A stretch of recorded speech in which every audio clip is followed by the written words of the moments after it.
J'ai récemment vu une vidéo d'une femme partageant une interaction toxique avec son patron. La vidéo est devenue virale sur TikTok.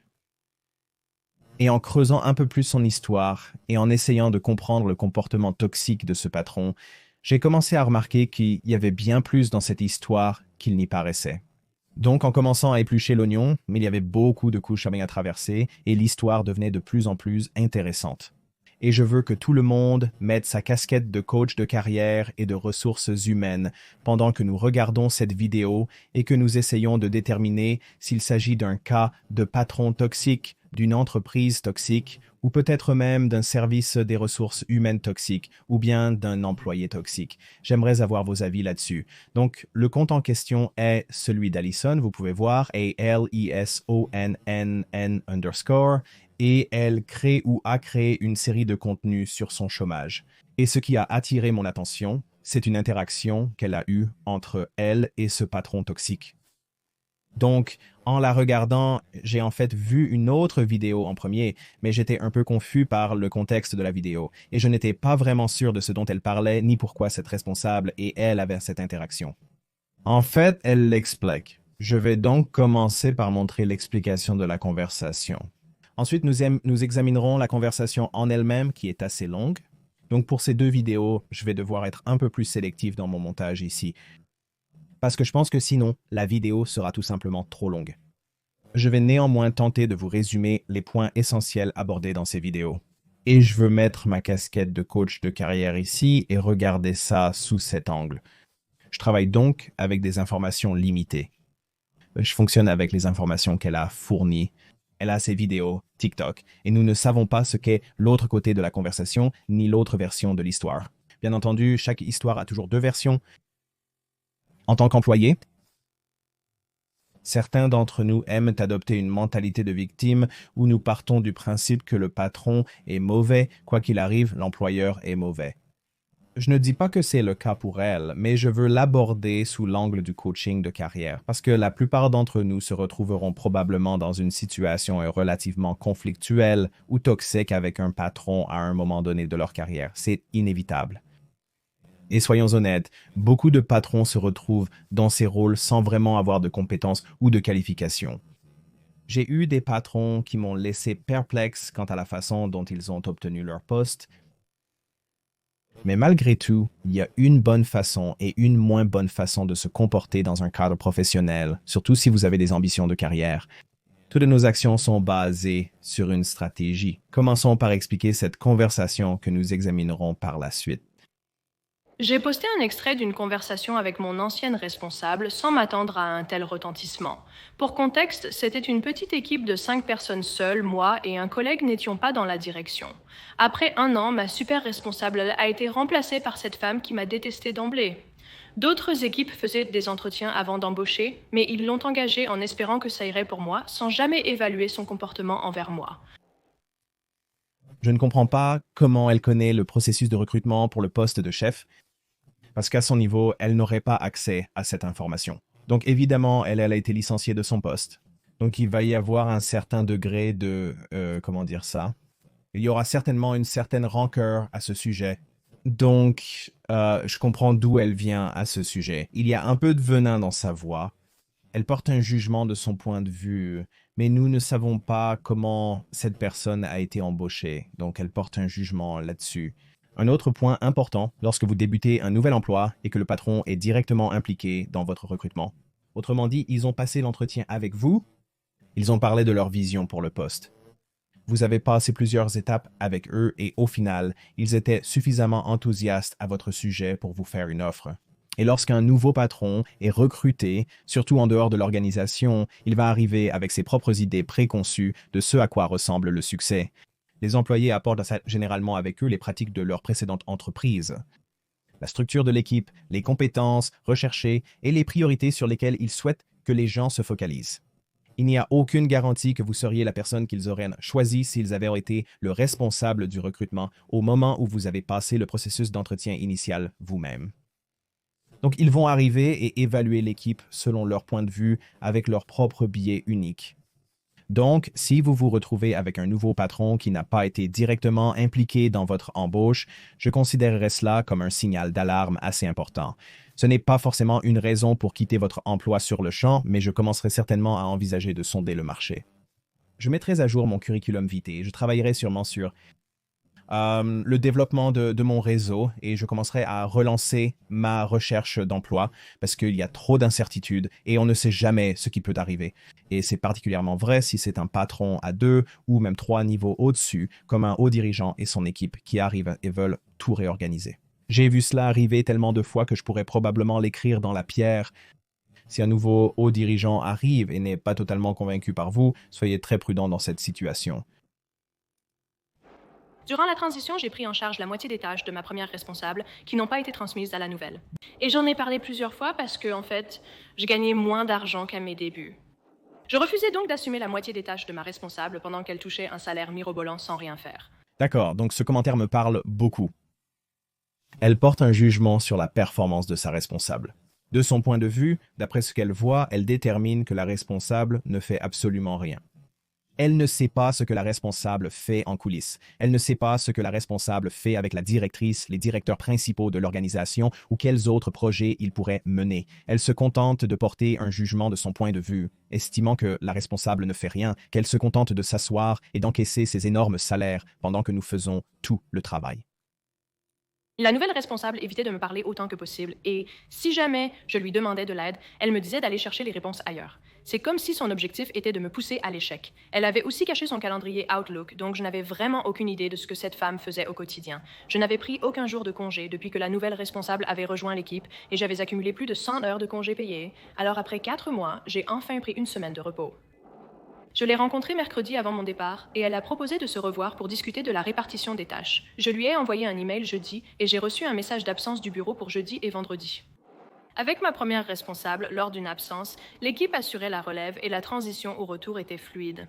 La nouvelle responsable n'a jamais abordé la question des absences avant son départ prématuré. Je devais partir à midi vendredi, mais j'ai fait 6 heures supplémentaires pour m'assurer que l'équipe serait en bonne position pendant mon absence.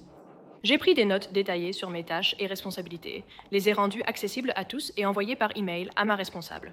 Cependant, durant mon congé, j'ai constaté que la boîte mail de l'équipe était complètement ignorée. Quand je suis revenue au travail, ma responsable n'avait absolument pas l'intention de me dire ce qui s'était passé pendant la semaine où j'étais absente et je pouvais voir que beaucoup de tâches avaient été ignorées, alors j'ai envoyé un email à la directrice pour exprimer mon inquiétude concernant le manque de couverture de mon poste. Ce n'est qu'à ce moment-là que ma responsable a ajouté une réunion de dernière minute à mon agenda. Cette réunion a eu lieu après 4 mois où elle m'avait traité bien plus mal.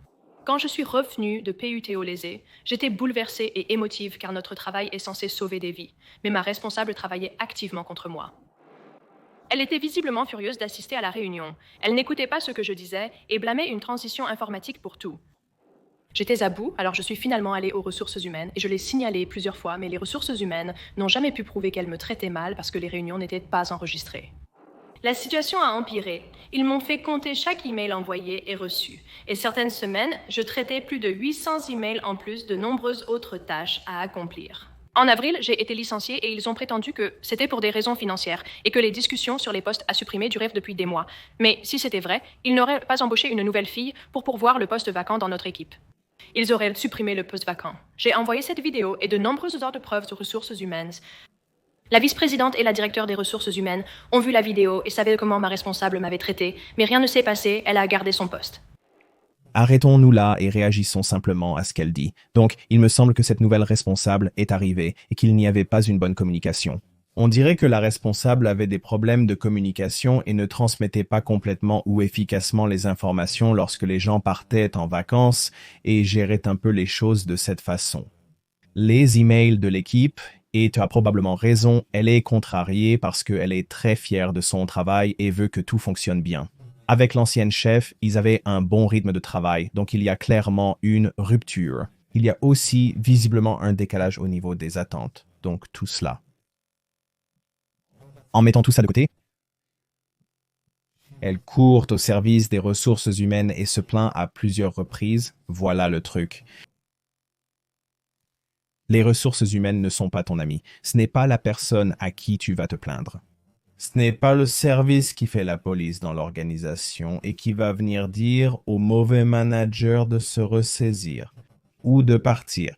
Quand tu vas au service des ressources humaines, tu mets essentiellement une cible sur ton dos. Je déteste le dire, mais parfois on ne peut pas faire entièrement confiance aux ressources humaines. Dans certains cas, ils vont jouer le rôle du gentil flic. De mauvais flics te pousseront à baisser ta garde pour te faire parler. Et j'ai été des deux côtés. J'ai été manager avec des employés. J'ai été employé et j'ai aussi travaillé au service ressources humaines. Donc j'ai vu ça de ce point de vue là aussi. Quand un employé vient au service des ressources humaines et commence à dire que son manager est toxique.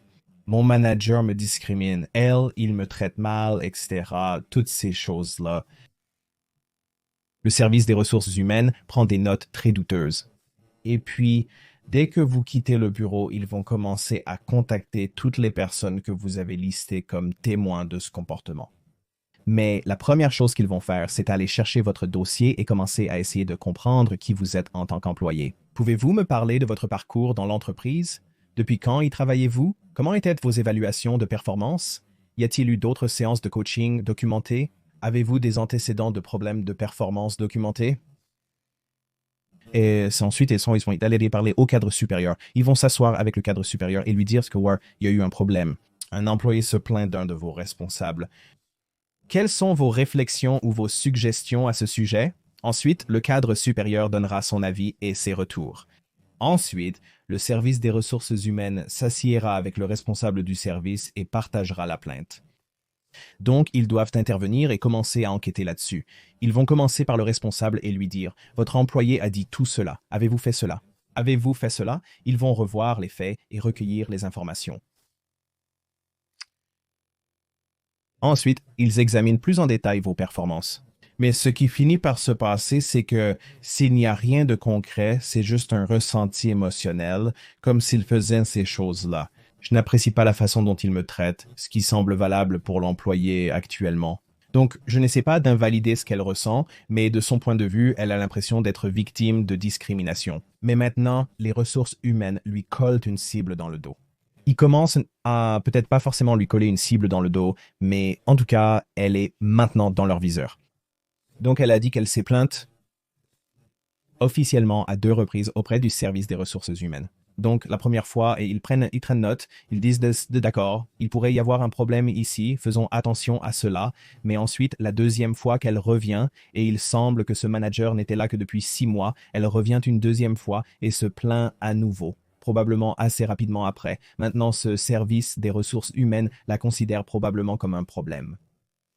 Et surtout parce qu'elle admet avoir enregistré certaines de ces conversations, et nous allons approfondir cela un peu plus dans un instant, mais écoutons ce qu'elle a à dire à propos de cette réunion avec le Commission pour l'égalité des chances en matière d'emploi. J'ai contacté le Commission pour l'égalité des chances en matière d'emploi, mais j'ai dû attendre septembre pour les voir. En avril, j'ai été licenciée et ils ont prétendu que c'était pour des raisons financières et que les discussions sur les postes à supprimer duraient depuis des mois. J'ai envoyé cette vidéo et de nombreuses autres preuves aux ressources humaines. La vice-présidente et la directeure des ressources humaines ont vu la vidéo et savaient comment ma responsable m'avait traitée, mais rien ne s'est passé. Elle a gardé son emploi.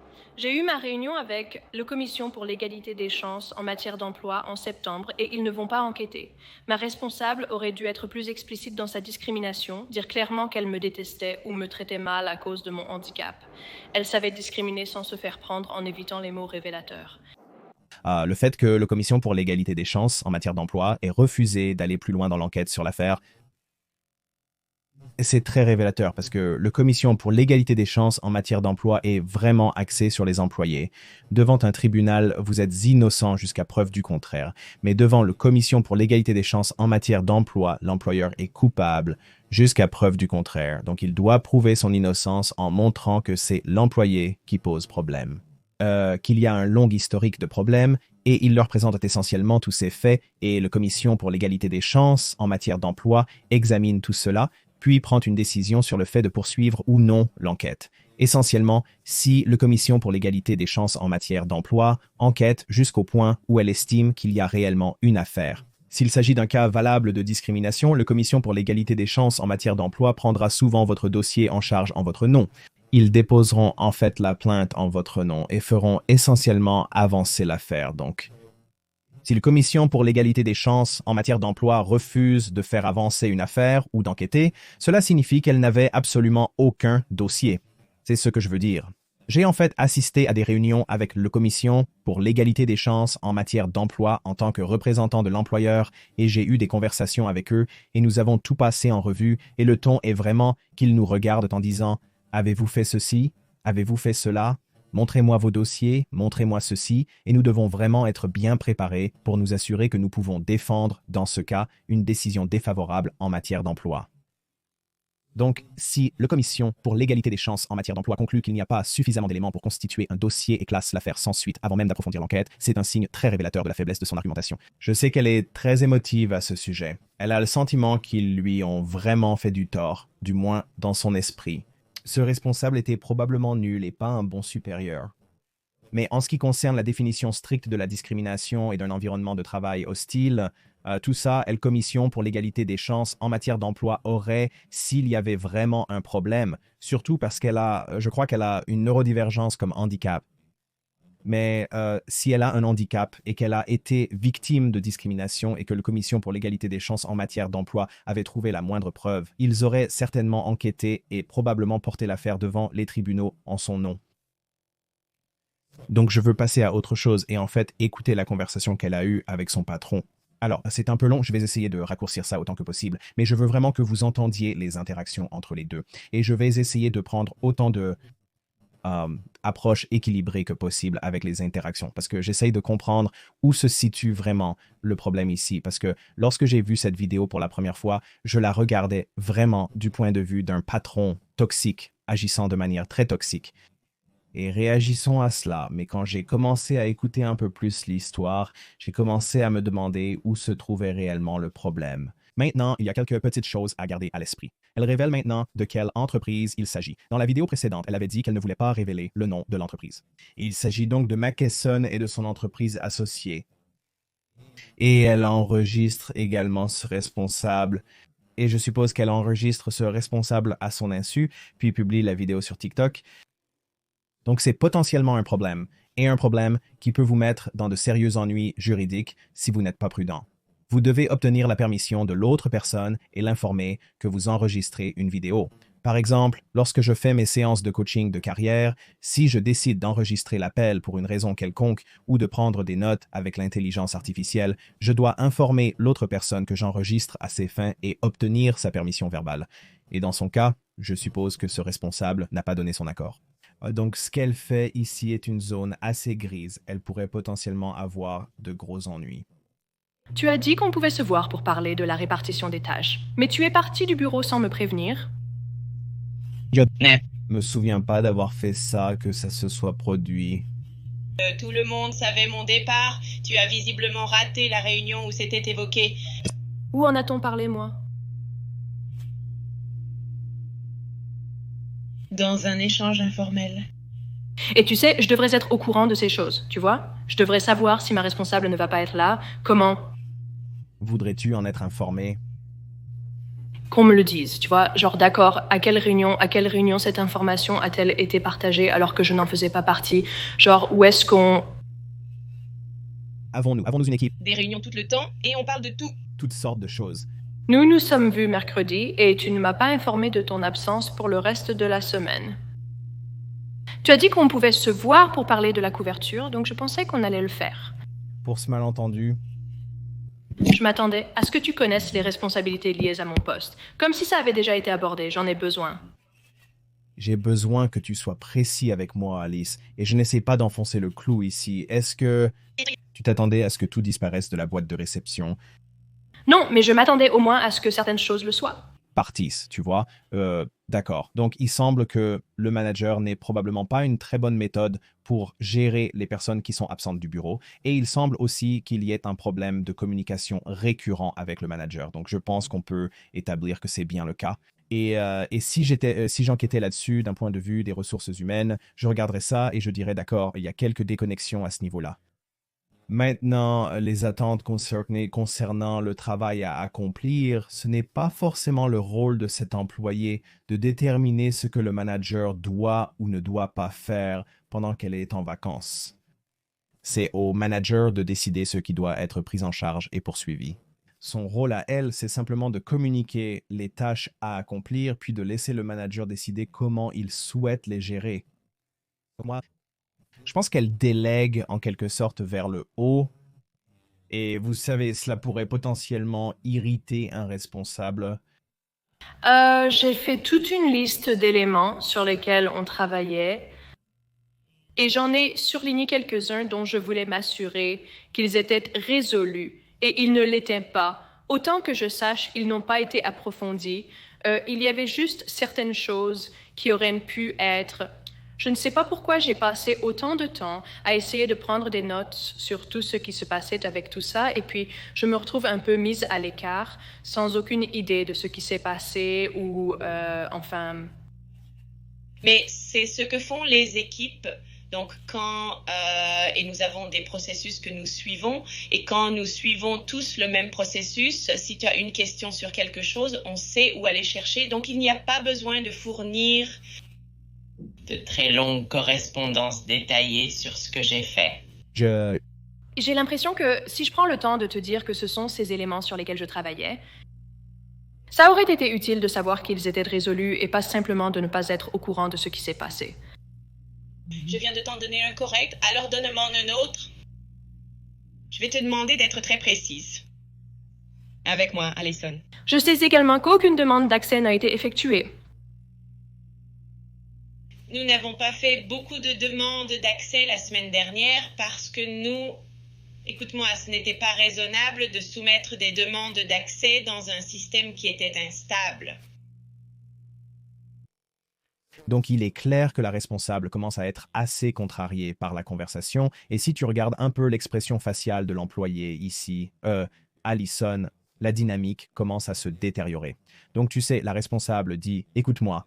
Évidemment, elle touche un point sensible et commence à être frustrée par l'employé. Si j'étais l'employé, si j'étais Allison, je reculerais probablement et j'essaierais de désamorcer la situation. Parce que ce qui se passe vraiment, c'est que la responsable s'énerve. Et si tu as affaire à une responsable qui n'est pas contente et potentiellement toxique, si tu restes là à discuter et à essayer d'entrer dans ces détails avec elle, elle a clairement une attente différente. C'est un problème d'attente ici. Donc, la responsable a une attente différente de ce qui aurait dû être fait pendant son absence et elle a clairement une différence d'attente sur ce qui aurait dû être fait pendant qu'elle n'était pas là. Et encore une fois, si tu penses à la relation hiérarchique, elle parle à sa responsable. Là, ce n'est pas juste une autre employée et elle exprime cette frustration à sa responsable. Et sa responsable réagit en retour et commence à devenir de plus en plus brusque avec elle. Et C'est grave. logique. Je dois rattraper le retard et comprendre où soumettre mes documents maintenant. Il devrait y avoir des informations à ce sujet. Rien à comprendre. Ils sont dans la boîte mail. Ils doivent juste être faits comme d'habitude. Ce n'est pas... Compliqué, d'accord? Eh bien, pourquoi personne ne les a faites la semaine dernière quand ils ont été soumis? L'un d'eux est en attente depuis des semaines. Qu'est-ce que... Je viens de te dire, je viens de te l'expliquer, je viens de... Te l'expliquer? Oui. Et vous pouvez clairement entendre à quel point la responsable s'agite en ce moment. Elle devient très contrariée. Donc Allison doit prendre du recul, désamorcer la situation et simplement terminer l'appel aussi vite que possible. C'est ce que je ferais si j'étais à sa place. Elle s'enfonce dans un trou bien plus profond ici. Je dois utiliser le même système qui était en panne la semaine dernière, mais maintenant, il fonctionne à nouveau. Pas du tout. Ce que j'ai dit.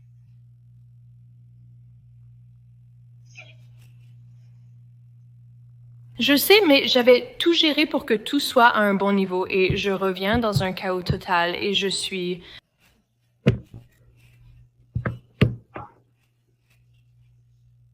Tu sais, dans le passé, chaque fois que je suis sortie du bureau, l'équipe a toujours pris le relais pour faire ce qu'il fallait. Je ne suis jamais revenue en ayant encore le travail de la semaine dernière à faire. Je ne sais pas. Ce qui m'a été accompli, je ne sais pas ce qui reste à faire. J'ai essayé d'être très serviable avec toi et je ne pense pas que tu sois serviable avec moi. Maintenant, Allison semble aussi devenir émotive. Elle commence à perdre son sang-froid. Elle commence à s'effondrer émotionnellement. Encore une fois, c'est le moment de désamorcer la situation, de simplement mettre fin à l'appel, de dire au manager « Merci d'avoir fait le point avec moi, je vais m'occuper du reste », puis de conclure.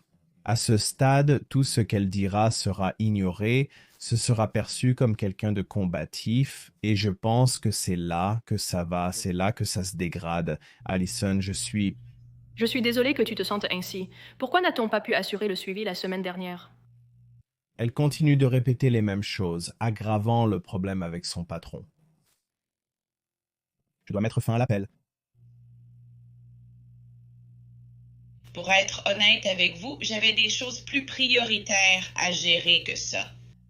Je ne sais pas où est passé cet email. As-tu parlé à propos des cliniques d'âge de démarrage dans les e-systèmes? Je ne comprends pas. Pour les emails, merci de me retrouver celui pour lequel tu voulais que j'agisse.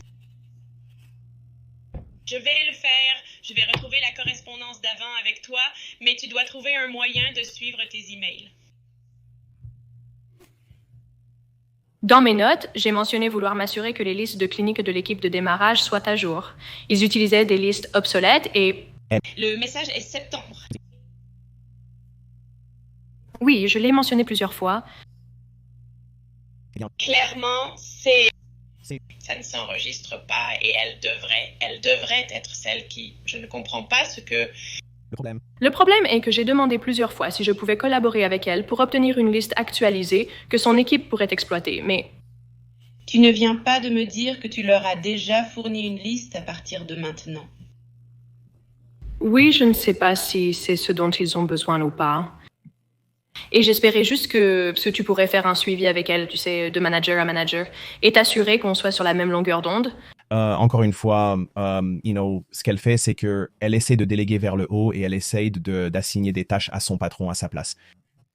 Et le patron est clairement agité, complètement agité à cause d'elle et de son comportement. Il y a Pour moi, cela donne l'impression, peut-être un manque de respect. Elle agit vraiment comme si elle était hors d'elle, du genre « Comment oses-tu ne pas garder les choses en ordre, comme elles auraient dû l'être, comme je les ai organisées pour toi? Qu'est-ce que tu veux dire par « tu n'as pas fait ces choses ?» Eh bien, qu'est-il arrivé à ceci et qu'est-il arrivé à cela? Et le patron commence à vraiment s'énerver à ce sujet. Donc, tu sais, ce n'est vraiment pas une conversation saine du tout entre ces deux-là. Et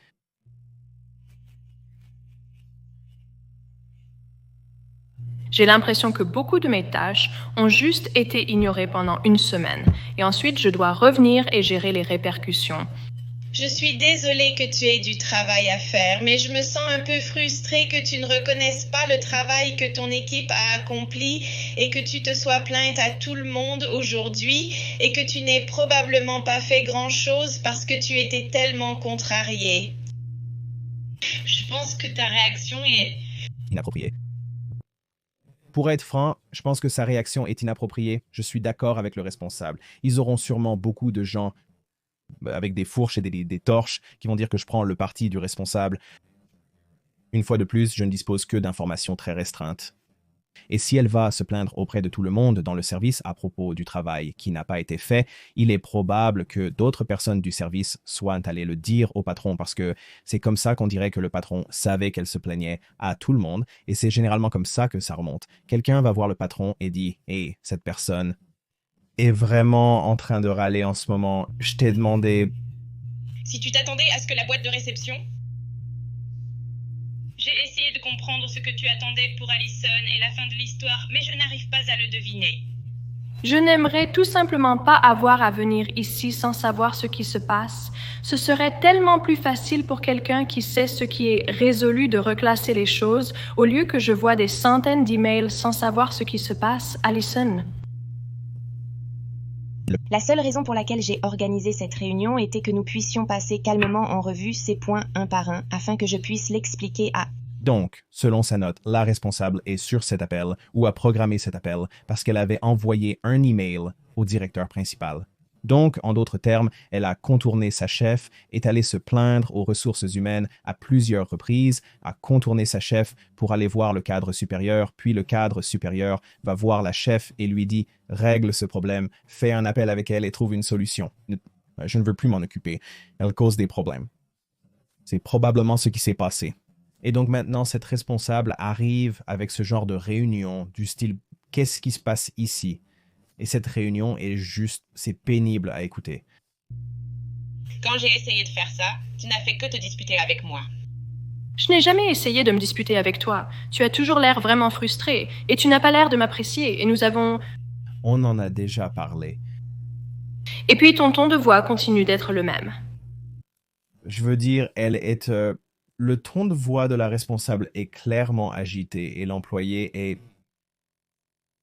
Elle semble irrespectueuse envers son patron malgré la hiérarchie en place. Même si on n'apprécie pas son supérieur, il faut maintenir un certain professionnalisme dans les interactions avec lui. Et je dois dire que je n'entends pas ce niveau de respect. Et ce n'est pas que tu ne dois pas avoir de caractère avec ton patron, mais il y a une bonne façon de s'y prendre. Tu sais, si je suis le patron et que j'ai un employé qui revient avec toutes ses attentes et commence à me donner des ordres et à exiger de savoir ce qui se passe avec sa pile de travail dont il est finalement responsable parce que c'est son travail, puis j'apprends qu'il va voir les ressources humaines dans mon dos, les ressources humaines viennent frapper à ma porte et mon patron vient me demander ce qui se passe avec cette personne, je ne vais probablement pas être très content. J'essaie donc de prendre du recul et de regarder la situation objectivement. On devient tous émotifs au travail avec des patrons toxiques, mais il faut regarder ça objectivement. Eh bien, je suis vraiment désolée d'être une personne très directe. Je suis vraiment désolé si cela vous offense. Je ne sais juste pas quelles sont vos attentes. Je m'attendais juste à ce qu'on parle de ce qu'il fallait faire avant que je parte, et ça ne s'est pas produit, alors j'ai fait de mon mieux. Donc c'est un problème à part. Oui, ça aurait été beaucoup plus simple d'en discuter par téléphone, l'appel que je pensais avoir. Et puis j'ai fait de mon mieux pour tout écrire dans des notes. Il était 17h30 un vendredi, 5h30 après l'heure à laquelle j'étais censée finir. D'accord. Donc, elle a passé 5h30 à faire des heures supplémentaires, probablement sans autorisation, et il ne semble même pas que ce soit vraiment nécessaire du point de vue du patron pour créer ce qu'elle pensait être des instructions de travail pour les personnes qui allaient faire son travail après son départ. Donc, il y a clairement eu un malentendu, et honnêtement, si le patron a un problème, il pourrait potentiellement s'en plaindre. Tu fais 5h30 d'heures supplémentaires non autorisées pour quelque chose qu'on n'a même pas demandé ou dont on n'avait pas besoin. Et elle s'énerve à ce sujet. Et je n'avais pas beaucoup plus de temps pour rester assise là, à taper et taper et taper ses notes, parce qu'en plus, les notes n'ont même pas vraiment été utilisées. À l'avenir, je serai très intentionnelle pour m'assurer que si je dois m'absenter ou si tu dois t'absenter, on prenne le temps de s'asseoir ensemble et de tout revoir. C'est tout à fait raisonnable et on le fera absolument. On s'assurera que ça se produise. Malheureusement, l'histoire ne s'arrête pas là.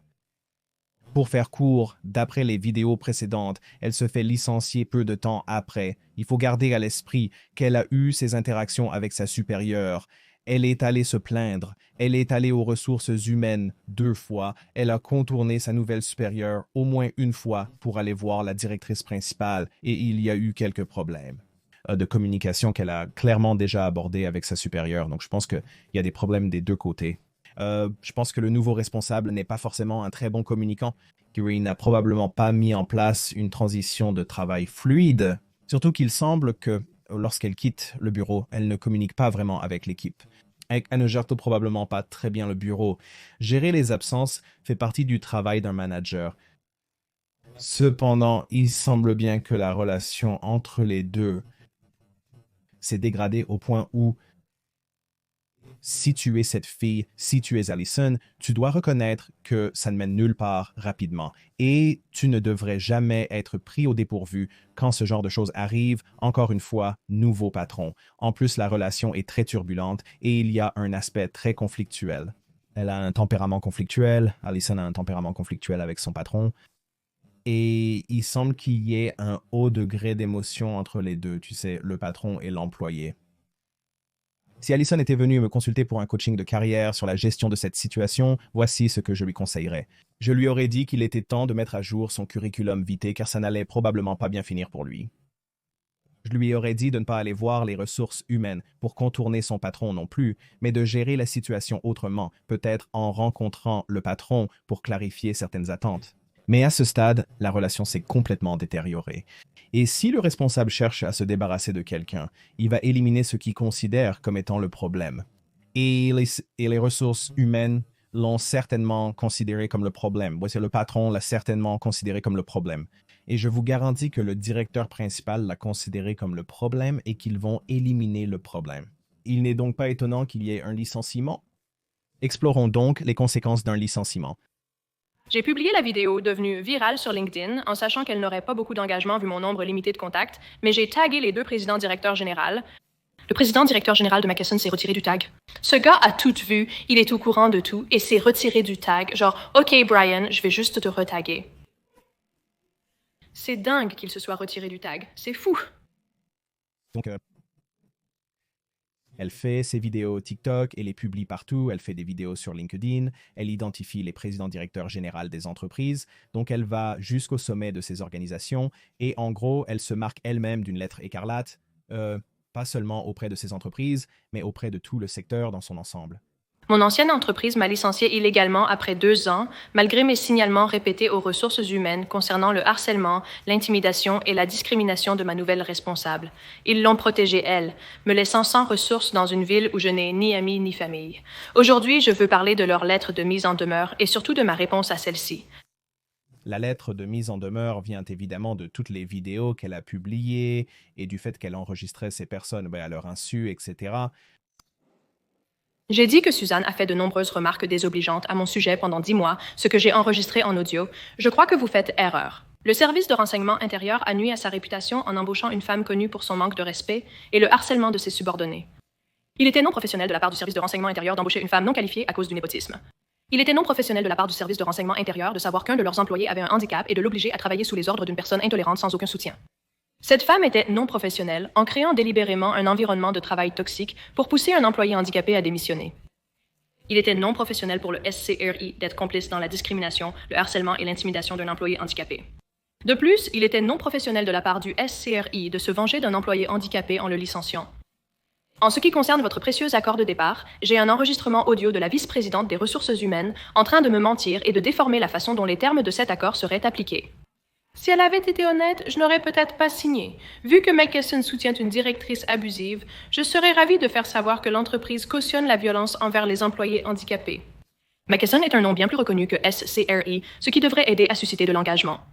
Tu oublies que je n'ai rien à perdre puisque ma stabilité financière m'a été retirée à cause de la décision néfaste de SCRI d'embaucher une femme abusive. Étonnamment, malgré les circonstances, SCRI et McKesson agissent avec hostilité envers une employée dévouée qui pourrait entacher leur réputation en révélant la vérité sur son expérience. Vous continuez cependant à démontrer le manque d'empathie et de décence de ces entreprises. Allison a demandé de prouver le manque d'éthique de l'entreprise. Maîtrise S-Science.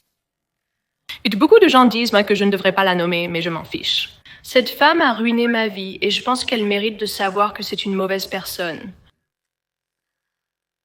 Wow.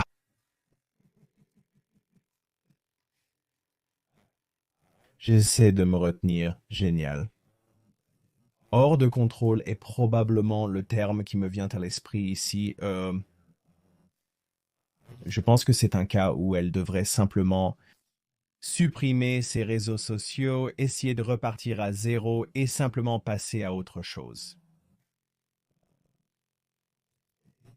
Selon certains commentaires que j'ai lus, il semblerait qu'elle n'arrive pas non plus à trouver d'avocat pour la représenter, mais je ne peux pas le confirmer à 100%. Donc la Commission pour l'égalité des chances en matière d'emploi et les avocats ne prennent pas l'affaire en charge. Et elle crée un problème très visible et elle le publie sur LinkedIn. Elle le publie sur TikTok et les recruteurs ainsi que les équipes de recrutement d'autres entreprises vont effectivement regarder sur les réseaux sociaux. Les employeurs vérifient les réseaux sociaux et s'ils voient ce genre de choses, ils n'embaucheront personne. Donc malheureusement, elle prend vraiment un mauvais chemin et je me sens mal pour elle. J'ai l'impression qu'elle laisse cette mauvaise expérience particulière. Écoute, nous tous, dans notre carrière, à un moment donné, on va tous avoir une mauvaise expérience, un mauvais employeur, un mauvais patron. Mais il vaut mieux simplement s'en éloigner et laisser ça dans le passé, comme dans le rétroviseur, et aller chercher une nouvelle opportunité. Ça ne vaut pas la peine de gâcher sa carrière à cause d'un seul mauvais patron. comme elle laisse une mauvaise situation, un mauvais patron ruiner toute sa carrière, parce qu'avec la façon dont elle agit en ce moment, je dirais qu'elle est une candidate complètement toxique et une employée toxique pour une autre entreprise qui envisagerait de l'embaucher. S'il voit tout ça, et je n'ai pas vérifié son LinkedIn, mais son fil TikTok est rempli de ce genre de vidéos où elle fait essentiellement de sa marque une histoire autour de cet employeur en particulier. C'est difficile à regarder car elle pourrait avoir une carrière très réussie si elle arrivait à passer à autre chose et à tourner la page. Mais elle, malheureusement, elle choisit de suivre une très mauvaise voie avec ça. Je suis inquiet, car je ne sais pas comment payer mon loyer bientôt, mais j'essaie de ne pas me laisser submerger par le stress que j'ai accumulé cette année. Ceux qui ont un emploi ne réalisent pas qu'aujourd'hui, il faut avoir des contacts pour trouver un travail. Suite à mon licenciement après un déménagement dans une ville inconnue à l'autre bout du pays, même décrocher un poste de serveuse s'avère presque impossible. J'ai postulé à bien plus de 100 emplois et la seule chose que je reçois, à part des refus, ce sont encore plus d'appels, de textos et d'emails indésirables.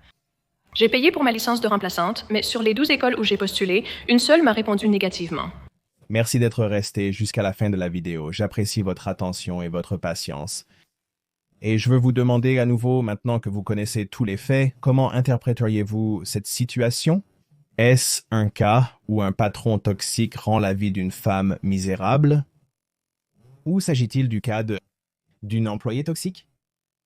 Faites-le moi savoir dans les commentaires. Je tiens à dire ceci à toute personne vivant une situation similaire. Ou à un moment donné dans chacune de nos carrières, nous allons nous retrouver dans une situation où nous devons faire face à un patron toxique, un environnement de travail toxique et un emploi qui ne nous convient pas. Ça ne vaut pas la peine de ruiner toute votre carrière et de vous coller une étiquette rouge pour un seul mauvais employeur. Il vaut bien mieux simplement partir et les laisser derrière vous. Donc, je vous implore de poser la caméra. Évitez d'appuyer sur le bouton d'enregistrement et ne publiez pas ce contenu sur les réseaux sociaux comme Instagram, Facebook ou TikTok. Et surtout, ne le publiez pas sur LinkedIn. Les recruteurs des futures entreprises risquent de tomber dessus. Ils vont aussi automatiquement vous étiqueter comme étant le problème et il est probable que vous ne serez plus jamais embauché. Merci pour votre patience sur cette longue vidéo contenant de nombreuses bonnes informations, dont certaines difficiles à couper, sans pouvoir raconter toute l'histoire. Donc, si vous êtes arrivé jusqu'à la fin, je vous remercie. Merci d'avoir regardé. On se retrouve à la prochaine.